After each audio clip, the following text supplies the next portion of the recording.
नमस्कार दोस्तों, new light academy YouTube channel में आप सभी का स्वागत है। दोस्तों, आज हम अपने टॉपिक पर आगे बढ़ते हैं और आज चर्चा करेंगे हुमायूं के शासन काल के बारे में। हुमायूं का जन्म 6 मार्च 1508 को हुआ।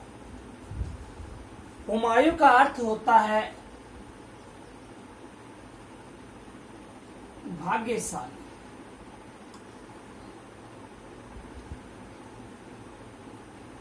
पंद्रह के अंदर बाबर की मृत्यु के पश्चात 1530 के अंदर शासक बनता है हुमायूं।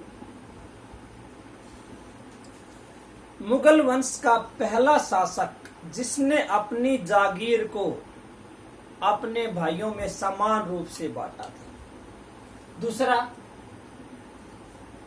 कई पेपर में क्वेश्चन आता है कि मुगल काल का ऐसा कौन सा शासक था जो ज्योतिष में विश्वास रखता था।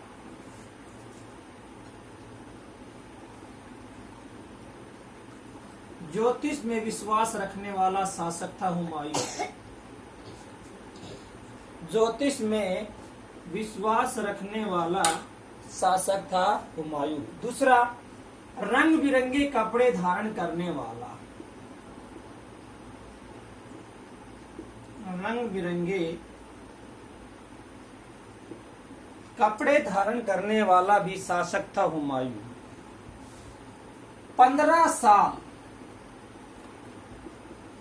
15 साल निर्वासित जीवन व्यतीत करने वाला शासक भी हुमायूं था। हुमायूं 1530 में शासक बनता है और 1532 के अंदर चुनार का घेरा डालता है और ये चुनार का घेरा डालता है शेर खान के खिलाफ। कौन था शेर खान?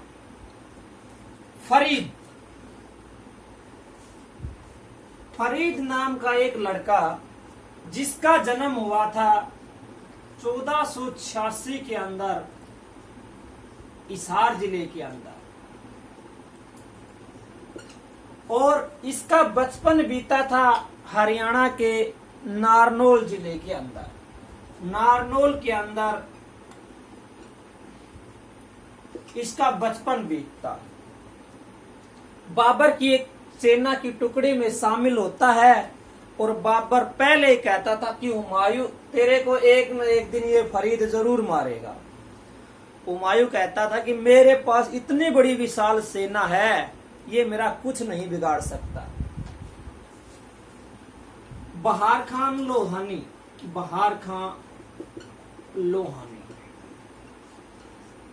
ये बिहार का शासक था।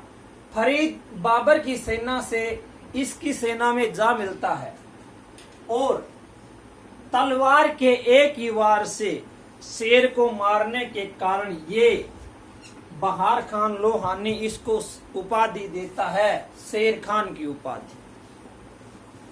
बहार खान लोहानी की मृत्यु के बाद यही शेर खान बिहार का शासक बनता है। परंतु एक संधि के तहत हुमायूं ये घेरा हटा लेता है। यह घेरा हटाना हुमायूं के जीवन की सबसे बड़ी भूल थी।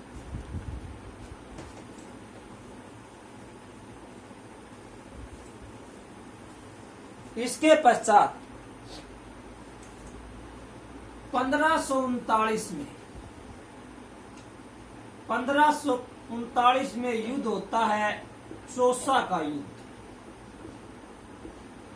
चौसा का एक तरफ हुमायूं और दूसरी तरफ शेर खान। इस युद्ध के अंदर हुमायूं की हार होती है और शेरशाह की जीत होती है। इस जीत के उपलक्ष्य में ये उपाधि धारण करता है शेरशाह सूरी की उपाधि।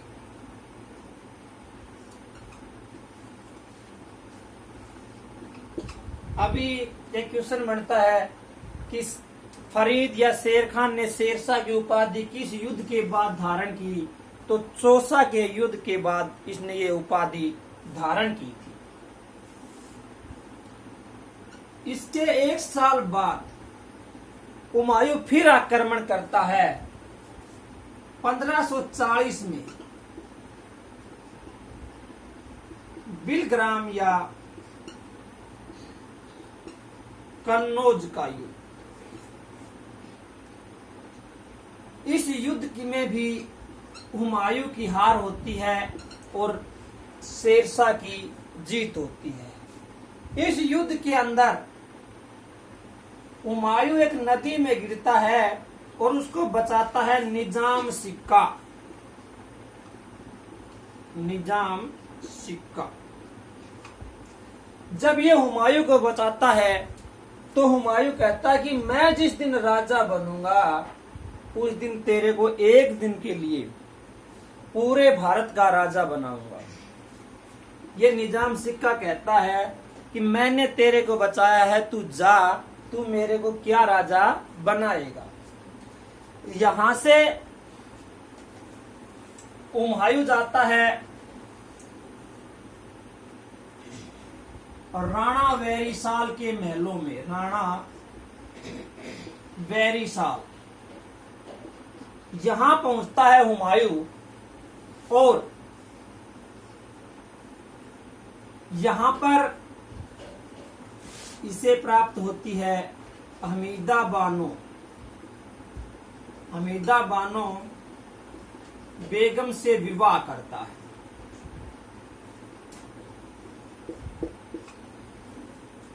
जैसे ही राणा वेरीसाल के महलों में पहुंचता है हुमायूं पूरे दिन उदास रहता है और यहां इसका भाई रहता है हिंडोल।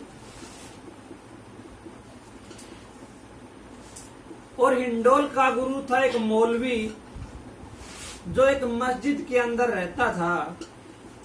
अब हुमायूं की नजर पूरे दिन इस मस्जिद पर रहती है और मस्जिद में नजर आती है हमीदा बानो बेगम। हुमायूं सब कुछ खाना पीना छोड़ देता है। तब हिंडोल पूछता भाई बात क्या है? तब बताता है कि भाई मेरे को तो ये मिले तभी कुछ खाऊं पीऊं, नहीं तो कुछ नहीं खाना। ये बात पहुंचती है राणा वेरीसाल के पास और इन दोनों का निगाह होता है। अब हुमायूं सब कुछ भूल चुका था कि इसको क्या प्राप्त करना है। 15 अक्टूबर 1542 को यहां राणा वेरीसाल के महलों में हुमायूं को एक पुत्र पैदा होता है अकबर। अब इसके दिमाग में एक बात आई कि हाँ तेरे को भी कुछ न कुछ करना है। राणा वेरीसाल इसको कहता है कि भाई मैं तेरे को भारत दूंगा, तू मेरे को कांधार दे। और कांधार उस समय राज था अशरफी का। अब हुमायूं कहता है कि भाई कांधार तो मैं तेरे को वैसे ही दे दूंगा क्योंकि यह मेरा भाई है, इससे लेकर के। परंतु जब हुमायूं अशरफी से कांधार मांगता है तो वो देने से इनकार कर देता है और ये अशरफी यहां से चुराता है अकबर को और इस किले के ऊपर लटका देता है कि भाई जैसे ही हुमायूं तोप चलाएगा सबसे पहले इसका लड़का उड़ेगा। बोलो चला तो। हुमायूं ने 5 मिनट सोचा कि इतना बड़ा भारत दोबारा प्राप्त नहीं किया जा सकता, ये पुत्र तो फिर दोबारा प्राप्त हो जाएगा। और हुमायूं तोप चलवाता है और यहाँ अकबर बच जाता है। और अब कहता है राणा वेरीसाल को कि मैं तेरे को कांधार देता हूं, अब तू मेरे को भारत दे। ये राणा बैरिसाल उसको देता है बैरम खान कि यह व्यक्ति तेरे को भारत दिलाने में तेरी मदद करेगा। और यहां से बैरम खान के साथ वापिस भारत आने की सोचता है हुमायूं। और उस समय 1545 में उक्का नामक अस्त्र चलाते समय शेरशाह सूरी की मृत्यु होती है। अब हुमायूं को पता लग गया भाई शेरशाह सूरी भी मर गया, अब आक्रमण करना है। क्यों? क्योंकि अब भारत के अंदर उसके अयोग्य उत्तराधिकारी है। और 1555 के अंदर मच्छीबाई का युद्ध होता है। मच्छीबाई का युद्ध, यह युद्ध हुमायूं और सिकंदर सूरी के बीच होता है। अब यहां पर सिकंदर सूरी की हार होती है और हुमायूं की विजय होती है। यह युद्ध 15 मई 1555 को होता है। अब देखो 15 साल बाद निर्वासित 1530 से 40 के अंदर गया था, 1555 में दोबारा एंट्री करता है।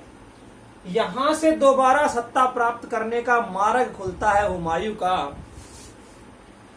और 22 जून 1555 को सरहिंद का युद्ध होता है। सरहिंद युद्ध, इस युद्ध में भी हुमायूं की विजय होती है और सिकंदर सूरी की हार होती है। 15 साल बाद यहां पर दोबारा से सत्ता प्राप्त करने में सफल होता है हुमायूं और भारत पर पुनः अपना अधिकार स्थापित करता है। 1556 के अंदर 1556 में मृत्यु होती है हुमायूं की। 24 जनवरी 1556 को इसकी मृत्यु होती है। हुमायूं का मकबरा भारतीय इतिहास में मुगल काल का सबसे सुंदर मकबरा हुमायूं का मकबरा है। और इसी मकबरे के पीछे 1857 की क्रांति के अंदर बहादुर शाह जफर को गिरफ्तार किया था निकलसन ने। और ये मकबरा बनवाया था हाजी बेगम ने। हाजी बेगम ने कि हुमायूं के मकबरे का निर्माण किसने करवाया? ये करवाया था हाजी बेगम ने। और ये हुमायूं जो निजाम सिक्का उसको बचाता है, उसको एक दिन के लिए शासक बनाता है, एक दिन के लिए। अब ये निजाम सिक्का सोचता है कि अगर मैं सोना चांदी लूटूंगा तो राजा मुझसे दोबारा से ये प्राप्त कर सकता है। जैसे ये चमड़े का काम करता था, जैसे ये शासक बना इसने चमड़े के सिक्के चलवा दिए। और इतिहासकारों की माने तो ये 8 घंटे के लिए शासक बना था और इसकी मृत्यु हो चुकी थी। तो ध्यान रखना, कई बार क्या होता है कि कई बार सफलता के बाद सफलता मिलती है तो व्यक्ति खुशी में प्राण त्याग देता है। एक बार एक महिला के लॉटरी निकलाई। उस लड़की को सरकार ने सोचा कि 10 करोड़ की लॉटरी इसको कैसे दें। तो कहा एक बाबा मिला कि बाबा 10 करोड़ में 2 करोड़ तेरे, 8 करोड़ इस लड़की को दे ताकि ये इस पैसे को ले सके। अब बाबा उसके घर के आगे बैठ गया और जैसे ही वो निकले बोले भाई देखते, बोले भाई तेरी किस्मत में तो बहुत कुछ है, तेरे को तो बहुत ज्यादा पैसे प्राप्त होने वाले हैं। अब लड़की बोली बाबा मैं कॉलेज जाऊं हूं, जान दे, मेरी किस्मत में पैसा की नहीं। बोले बहुत। बोली बाबा अगर मेरी किस्मत में लॉटरी निकल आई तो तू काबू करू। अब इतनी देर में बाबा ऊपर सिधार गया क्योंकि बाबा के दिमाग में एक बात आई कि लड़की भी मिल गई और लॉटरी भी मिल गई। तो यदि आप कोई रिजल्ट आए तो देखने के लिए कई बार सफलता के बाद देखें, तो आराम से अपना रिजल्ट देखें।